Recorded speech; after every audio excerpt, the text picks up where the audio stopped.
ದಯವಿಟ್ಟು ಎರಡು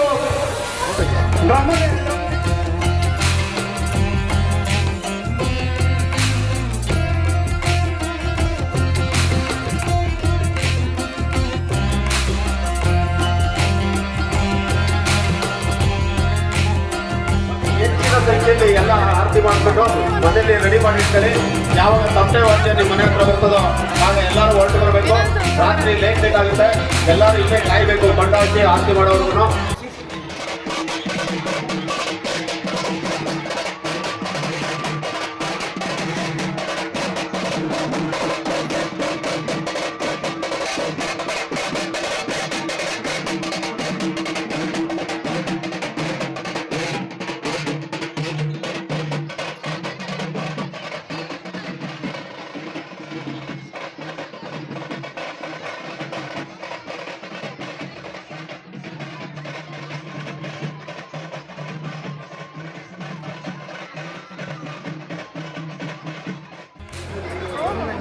ನಿಮ್ಮ ಹೆಸರು? ರಾಮಣ್ಣ. ರಾಮಣ್ಣ. ಅಮ್ಮ ನೀವು ಮಡಿವಾಳ್ರೇನಾ? ಸೊ ನಿಮ್ಮ ಮನೆಯವರೇನೋ ಇದಕ್ಕೆ ಪೂಜೆ ಮಾಡೋದು? ನಾವೇ ಮಾಡೋದು. ಹಾಂ ಹಾಂ ಹಾಂ. ರಾಮಣ್ಣ. ಓಕೆ.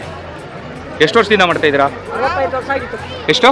65 ವರ್ಷ ನಿಂತೋಗ್ಬಿಟ್ಟಿತ್ತು ಅವಾಗ. 75 ವರ್ಷಕ್ಕೆ ಮಾಡಿರೋದು ಅಷ್ಟೇ. ಅವಾಗ ನಿಂತೋಗ್ಬಿಟ್ಟೆ ಎಲ್ಲ. ಯಾಕೆ? ಯಾಕಂದ್ರೆ ಹಿಂಗೆ ದೇವಸ್ಥಾನಗಳೆಲ್ಲ ಹಳೆ ದೇವಸ್ಥಾನ ಕಿತ್ತಾಕಿ ಬಿದ್ದೋಗ್ಬಿಟ್ಟಿದೆ ಎಲ್ಲ. ಇವಾಗೆಲ್ಲ ಇಂಪ್ರೂವ್ ಆಗಿ ಅವಾಗ. Okay okay okay. ಚೆನ್ನಾಗಾಗಲಿ ಈ ವರ್ಷ ಜಾತ್ರೆ. ಇನ್ನು ಮುಂದಿನ ದಿನಗಳಲ್ಲಿ ಒಳ್ಳೆ ಜಾತ್ರೆ ಮಾಡಿ. ಹೆಸರು ಸಿದ್ದರಾಜ್ ಅಂತ, ಬಸವಣ್ಣ ದೇವರ ಅರ್ಚಕರು, ಮಾದನಾಯಕನಹಳ್ಳಿ. ಸುಮಾರು 60 ವರ್ಷ ಆಗಿತ್ತು ಇದು ಜಾತ್ರೆಯಾಗಿ. ಇವಾಗ ಊರಿನ ಮುಖಂಡರು ಸೇರಿ 60 ವರ್ಷ ನಂತರ ಇವಾಗ ವಿಜೃಂಭಣೆಯಿಂದ ಮಾಡ್ತಾ ಇದ್ದಾರೆ. ನೆನ್ನೆ ಒಂದು ಆಯಿತು ಬಸವಣ್ಣ ದೇವರ ಆರತಿ. ಇವತ್ತು ಮಾರಮ್ಮನ ದೇವರ ಕೊಂಡ ಆಗ್ತಾಯಿದೆ. ಇನ್ನೂ 2 ದಿವಸ ಇದೆ. ಎಷ್ಟು ಜನ ಭಕ್ತಾದಿಗಳನ್ನ ನಾವು ಈ ವರ್ಷ ನೋಡ್ಬೋದು? ಸುಮಾರು ಸಾವಿರಾರು ಜನ ಬಂದಿದ್ರು. ಯಾಕೆಂದ್ರೆ 60 ವರ್ಷ ಆಯಿತು. ಸುತ್ತಮುತ್ತ ಹಳ್ಳಿಯಿಂದ ಸುಮಾರು ಜನ ಬಂದು ಸೇರಿದ್ದಾರೆ. ಚೆನ್ನಾಗಿ ನಡೀತಾ ಇದೆ, ವಿಜೃಂಭಣೆ ನಡೀತಾ ಇದೆ. ಈ ಜಾತ್ರೆಯ ಪ್ರಾಮುಖ್ಯತೆ ಏನಾದ್ರು ಹೇಳ್ತೇವೆ? ಜಾತ್ರೆ ಪ್ರಾಮುಖ್ಯತೆ ಅಂದರೆ ಊರಿನ ಜಾತ್ರೆ ಇದು, ಗ್ರಾಮದ ಜಾತ್ರೆ ಇದೆ. ಗ್ರಾಮ ದೇವತೆಗಳು ಜಾತ್ರೆ ಇದೆ. ಶನಿಮಾತ್ಮ, ಇಲ್ಲಿ ವೆಂಕಟೇಶ್ವರ, ಬಸವಣ್ಣ, ಮಾರಮ್ಮ, ಆಂಜನೇಯ ಎಲ್ಲ ಇವರು ಪುರಾತನ ಕಾಲದ ನೆಲೆದೇವರು ಇವರೆಲ್ಲ. ಎಷ್ಟು ದಿವಸದಿಂದ ಈ ಕಾರ್ಯಕ್ರಮಗಳು ನಡೀತಾ ಇದೆ? ಆಗಲೇ 5ನೇ ತಾರೀಕಿಗೆ ನಡೀತಾ ಇದೆ. 5ನೇ ತಾರೀಕಿಂದ 16ವರೆಗೂ ಇರ್ತದೆ. ಮುಂದಿನ ದಿನಗಳಲ್ಲಿ ಎಷ್ಟು ವರ್ಷಕ್ಕೊಮ್ಮೆ ಈ ಜಾತ್ರೆ ಮಾಡಬೇಕು ಅಂತ ಇನ್ನು ಊರಿನ ಮುಖಂಡರು ಸೇರ್ಬಿಟ್ಟು ನಿಶ್ಚಯ ಮಾಡ್ತಾರೆ. ನನ್ನ ಹೆಸರು BN ನಂಜಮಣಿ, ಟೀಚರು. ನನಗೆ 71 ವರ್ಷ ಇವಾಗ. ನಾವು ಮದುವೆ ಮಾಡ್ಕೊಂಡು ಬಂದು ಈ ಊರಿಗೆ 45 ವರ್ಷ ಆಯಿತು. ಜಯಶಂಕರ್ ಅಂತ ನಮ್ಮ ಹಸ್ಬೆಂಡ್, ಇವರೇ ನಮ್ಮ ಹಸ್ಬೆಂಡು.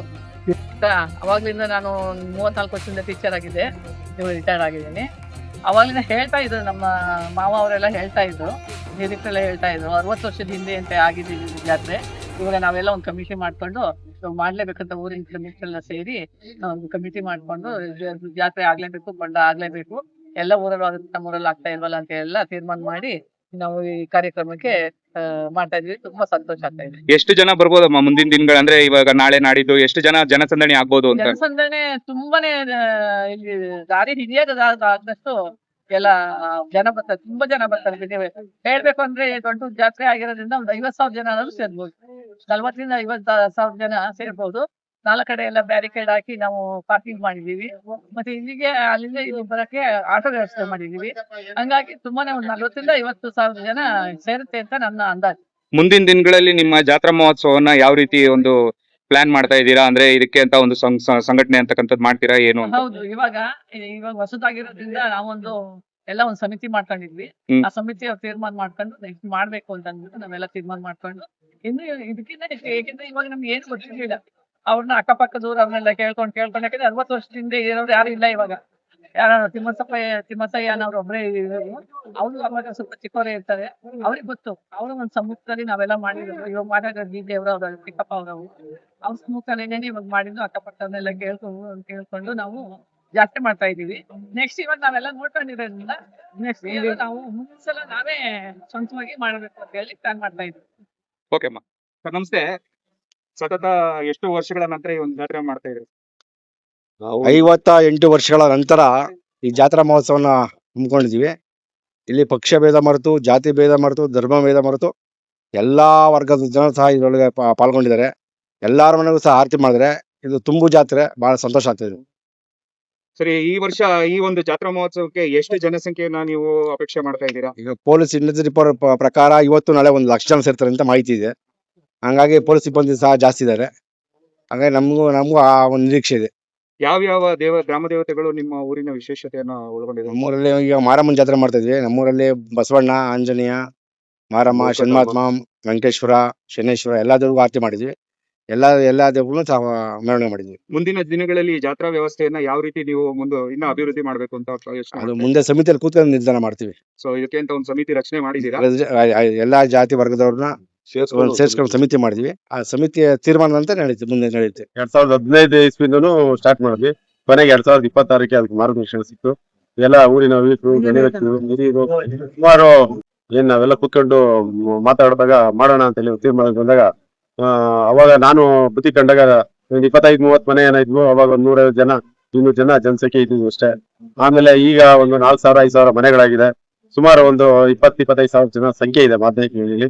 ಈ ಎಲ್ಲಾರು ಕೂತ್ಕೊಂಡು ಮಾತಾಡಿದಾಗ ಈ ಒಂದು ಎಲ್ಲಾರು ನಾವು ತಳಬಂದಿಗಳಾಗ್ಲಿ, ಸ್ವಂತ ಮನೆ ಕಟ್ಕೊಂಡು ಸೈ ತಗೊಂಡು ಮನೆ ಕಟ್ಕೊಂಡಿರಾಗ್ಲಿ, ಬಾಡಿಗೆ ಮನೆಯವರಾಗ್ಲಿ ಎಲ್ಲಾರು ಆಯ್ತು ಎಲ್ಲ ನಿಮ್ ಊರಲ್ಲೆಲ್ಲ ಹೆಂಗೆ ಹೇಳ್ತಾರೆ ನಾವು ಮಾಡ್ತೀವಿ, ನಿಮ್ ಜೊತೆ ಕೈ ಜೋಡಿಸ್ತೀವಿ ಅಂತ ಹೇಳಿ ಎಲ್ಲಾರು ಒಪ್ಕೊಂಡು ಈ ಒಂದು ಕಾರ್ಯಕ್ರಮ ಮಾಡ್ತಾ ಇದೀವಿ. ಅವಾಗ ಇದ್ದಿದ್ದಾಗ ಬರೀ ಬಂದು ಸೋಮವಾರ ಆರತಿ, ಮಂಗಳವಾರ ಮಟನ್ ಊಟ ಮಾಡೋರು. ಈಗ ಸುಮಾರು 15 ದಿವಸಗಳ ಕಾಲ ಜಾತ್ರೆನ ವಿಜೃಂಭಣೆಯಿಂದ ಮಾಡ್ತಾ ಇದ್ದೀವಿ. ಚೆನ್ನಾಗಿದೆ. ಎಲ್ರು ಸಂತೋಷ ಪಡ್ತಾ ಇದಾರೆ. ಯುವಕರಂತೂ ಈ ಜಾತ್ರೆಯನ್ನ ಮನಸ್ಸಲ್ಲಿ ಇಟ್ಕೊಂಡು ಮುಂದಿನ ಸತಿಗೂ ನಾವು ಮಾಡ್ತೀವಿ ಅಂತ ಹೇಳಿ ಒಂದು ವಿಶ್ವಾಸಕ್ಕೆ ಬಂದು ಚೆನ್ನಾಗಿ ಮಾಡ್ತಾ ಇದಾರೆ. ನಾವು ಇನ್ ಮುಂದೆ ಇದೇ ರೀತಿ ನಮ್ಮ ಮಕ್ಕಳಿಗೆ, ಮೊಮ್ಮಕ್ಕಳಿಗೆಲ್ಲ ಹೇಳಿ ಇದೊಂದು ಜಾತ್ರೆ ಮಾತನಾಡಿ ಹೇಳಿ ನಡ್ಸ್ಕೊಂಡು ಹೋಗ್ಲಿ ಅಂತ ಹೇಳಿ ಪ್ರಾರ್ಥನೆ ಮಾಡ್ತೀವಿ. ಜೈ ಮಾತನಾಡಿ. Thank you. ನಿಮ್ ಪರಿಚಯ ಸರ್? ನನ್ನ ಹೆಸರು ಪುಟ್ತಿಮ್ಮೇಗೌಡ ಅಂತ. ನಾನು ಇದೇ ಗ್ರಾಮಸ್ಥರು. ತಾತ ಮುತ್ತಾತಿರ ಕಾಲದಿಂದ ನಾವು ಇದೇ ಗ್ರಾಮಸ್ಥರೇನೆ. ಸುಮಾರು 54 ವರ್ಷ 55 ವರ್ಷ ಆಗಿತ್ತು ಜಾತ್ರೆ ನಡೆದು. ಈಗ ಊರಿನ ಹಿರಿಯ ಮುಖಂಡರು ಮತ್ತು ಎಲ್ಲ ಕಿರಿಯರು, ಹಿರಿಯರು, ಎಲ್ಲ ಹುಡುಗರು ಸೇರಿ ಈ ಒಂದು ಜಾತ್ರೆ ಕಾರ್ಯಕ್ರಮ ಮಾಡ್ಬೇಕು ಅಂತ 3.5-4 ತಿಂಗಳಿಂದ ಶ್ರಮವಹಿಸಿ ಈ ಒಂದು ಜಾತ್ರೆ ಮಾಡೋದಕ್ಕೆ ತೀರ್ಮಾನ ಕೈಗೊಂಡು ಎಷ್ಟು ದಿನದ ಜಾತ್ರಾ ಮಹೋತ್ಸವವನ್ನು ನೀವು ನಡೆಸ್ತಾ ಇದ್ದೀರಾ ಸರ್? ಈಗ ನಾವು 4 ದಿವಸದ ಕಾರ್ಯಕ್ರಮ ಇಟ್ಕೊಂಡಿದ್ದೀವಿ. ಏನೇನ್ ಕಾರ್ಯಕ್ರಮಗಳನ್ನ ಹಮ್ಮಿಕೊಳ್ಳಲಾಗಿದೆ? ಮೊದಲನೇ ದಿವಸದ ಕಾರ್ಯಕ್ರಮದಲ್ಲಿ ಮಹದೇಶ್ವರನ ಪರವಂತ ಮಾಡಿದ್ವಿ. ಈಗ 2ನೇ ದಿವಸದ ಕಾರ್ಯಕ್ರಮ ವಿಘ್ನೇಶ್ವರನ್ಗೆ ಮಾಡಿದೀವಿ. ಈಗ 3ನೇ ದಿವಸದ ಕಾರ್ಯಕ್ರಮ ಬಸವಣ್ಣನ್ಗೆ, ಆಂಜನೇಯನಿಗೆ ಮಾಡಿದ್ವಿ. ಈಗ 4ನೇ ದಿವಸಕ್ಕೆ ಈಗ ಮಾರಮ್ಮನ ಜಾತ್ರಾ ಕಾರ್ಯಕ್ರಮ ಮಾಡಿದ್ವಿ. ಮುಂದಿನ ದಿನಗಳಲ್ಲಿ ಯುವಕರು ಈ ಒಂದು ಜಾತ್ರಾ ಮಹೋತ್ಸವನ್ನ ಯಾವ ರೀತಿ ನಡ್ಸ್ಕೊಡ್ಬೇಕು ಮತ್ತೆ ಅವ್ರು ಯಾವ ರೀತಿ ಪಾಲ್ಗೊಳ್ಬೇಕು ಅನ್ನೋದಕ್ಕೆ ನೀವೇನ್ ಹೇಳ್ತೀವಿ? ನಾವು ಅದಕ್ಕೆ ಮಾರ್ಗದರ್ಶನ ಈಗೇನ್ ನಾವು ಈಗ ಇಲ್ಲಿವರೆಗೂ ಈ ಒಂದು ಜಾತ್ರೆ ನೆರವೇರಿಸ್ಕೊಂಡ್ ಬಂದಿವಿ, ಅದನ್ನ ಮುಂದಿನ ಯುವಕರಿಗೂ ಹೇಳಿ ಇದೇ ರೀತಿ ನಾವು ಅವ್ರಿಗೆ ಮುಂದೆ ನಿಂತು ಅವ್ರಿಗೆ ಮಾರ್ಗದರ್ಶನ ನೀಡಿ ಇನ್ನು ಹೆಚ್ಚಿನ ರೀತಿಯಲ್ಲಿ ಇನ್ನೂ ಚೆನ್ನಾಗಿ ಜಾತ್ರೆ ನಡೆಯಬೇಕು ಶ್ರಮ ವಹಿಸ್ತೀವಿ. ಧನ್ಯವಾದ. ನಮಸ್ಕಾರ, ನಮ್ಮ ಹೆಸರು ಪ್ರೇಮ್ ಕುಮಾರ್ ಅಂತ. ನಾವು ತಾತಂದ ತಳವಂದವ್ರು ಮಾದನಹಳ್ಳಿ. ಈ 4 ತಿಂಗಳಿಂದ ಮಾದನಹಳ್ಳಿ ಜಾತ್ರೆ ಮಾಡ್ಬೇಕಂತ ಸುಮಾರು 58 ವರ್ಷ ನಂತರ ಹಮ್ಮಿಕೊಂಡಿದ್ದಾರೆ. ಹಿರಿಯರು ಮುಖಂಡರ ಮಾದಗಳಿಂದ ಈ ಕಾರ್ಯಕ್ರಮ 4 ದಿನ ಪ್ರೋಗ್ರಾಮ್ ಮಾಡಿ ಇವತ್ತು ಮಾರಮ್ಮನ ಕೊಂಡ ಹಾಕಿ ಮತ್ತೆ ಆರತಿ ಸಂಜೆ ಮಾಡಿ, ಸಂಜೆ ಒಂದು 7-8 ಗಂಟೆ ನಂತರ ಮರಿ ಹೊಡೆಯತಕ್ಕದ್ದು ಎಲ್ಲ ಮಾಡಿ ತುಂಬಾ ಸ್ವಚ್ಛತೆಯಾಗಿ ನಡೀತಿದೆ ಕಾರ್ಯಕ್ರಮ. ಮಾದನಹಳ್ಳಿಯಲ್ಲಿ ಪೊಲೀಸರ ಮಾಧ್ಯಮದವರೆಲ್ಲ ತುಂಬಾ ನಮ್ಗೆಲ್ಲ ಸಪೋರ್ಟ್ ಮಾಡ್ತಿದ್ದಾರೆ, ಸಹಕಾರ ಮಾಡಿದ್ದಾರೆ. ಚೆನ್ನಾಗಿ ಹಿರಿಯರು ಮತ್ತು ಹುಡುಗರು, ಯುವಕರು ಪೂರ್ತಿ ಮುಂದೆ ನಿಂತ್ಕೊಂಡು ಕೆಲಸ ನಡೆಸಿ ಕೊಡ್ತಿದ್ದಾರೆ. ಧನ್ಯವಾದಗಳು. ನಮಸ್ತೆ, ನನ್ನ ಹೆಸರು ಚಿಕ್ಕಣ್ಣ ಅಂತ. ಇಲ್ಲಿ ಸುಮಾರು ವರ್ಷಗಳ ನಂತರ ಇಲ್ಲಿ ಊರ್ ಜಾತ್ರೆ ಇಡ್ತಾ ಇದೆ. ತುಂಬಾ ಖುಷಿ ಆಗ್ತಾ ಇದೆ. ಹೊಸದಾಗಿ ಅಗ್ನಿಕೊಂಡನ್ನು ನಿರ್ಮಾಣ ಮಾಡಿ 60 ವರ್ಷದಿಂದ ಆದ್ಮೇಲೆ ಮಾಡ್ತಾ ಇದ್ವಿ. ಅದರಿಂದ ತುಂಬಾ ಖುಷಿ ಆಗ್ತಾ ಇದೆ. ಜನಗಳು ತುಂಬಾ ಖುಷಿಯಾಗಿ ಎಲ್ಲ ಒಳ್ಳೆ ವಾಲಂಟಿಯರ್ ನಿಂತ್ಕೊಂಡು ಓಡಾಡ್ತಾ ಇದ್ದಾರೆ. ಜಾತ್ರೆ ಒಂದು ಆರತಿ ಮಾಡೋದಾಗ್ಲಿ, ಬೇರೆ ಕೊಂಡ ಮಾಡೋದಾಗ್ಲಿ ತುಂಬಾ ಖುಷಿಯಾಗಿ ಹೆಣ್ಮಕ್ಳು ಅಷ್ಟೇ ಲವಲವಿಕೆಯಿಂದ ಒಳ್ಳೊಳ್ಳೆ ಓಡಾಡ್ತಾ ಇದಾರೆ. ಅವ್ರು ಖುಷಿ ಆಗ್ತಾ ಇದೆ. ನಾವ್ ಆರತಿ ಮಾಡ್ಬೇಕು, ದೇವ್ರಿಗೆ ಆರತಿ ಹೊತ್ಕೊಂಡ್ ಹೋಗ್ಬೇಕು, ಅಲ್ಲಿ ಆರತಿ ಬೆಳಕೊಂಡ್ ಬರ್ಬೇಕು ಅಂತ. ಇದು ನಮಗೂ ಖುಷಿ ಆಗ್ತದೆ. ಇದೇ ತರ ವರ್ಷ ನಡಿಬೇಕು ಅಂತ ನಮಗೂ ಆಸೆ ಇದೆ. ಸಮಿತಿಯರೆಲ್ಲ ಕೂತ್ಕೊಂಡು ವರ್ಷ ಈ ಒಂದು ಜಾತ್ರೆನ ಚೆನ್ನಾಗಿ ಯಶಸ್ವಿ ನಡೆಸ್ಕೊಡ್ಬೇಕು ಅಂತ ಎಲ್ಲಾರ ಪರವಾಗಿ, ಗ್ರಾಮಸ್ಥರ ಪರವಾಗಿ ಸಮಿತಿನ ನಾವು ಕೇಳ್ಕೊಳ್ತಾ ಇದೀವಿ. ಆದಷ್ಟು ವರ್ಷ ಈ ಜಾತ್ರೆ ನಡೆಯಂಗೆ ವ್ಯವಸ್ಥೆ ಮಾಡ್ಬೇಕು ಅಂತ ನಾವು ಕೇಳ್ಕೊಳ್ತಾ ಇದೀವಿ. ಜೈ ಮಾರಮ್ಮ.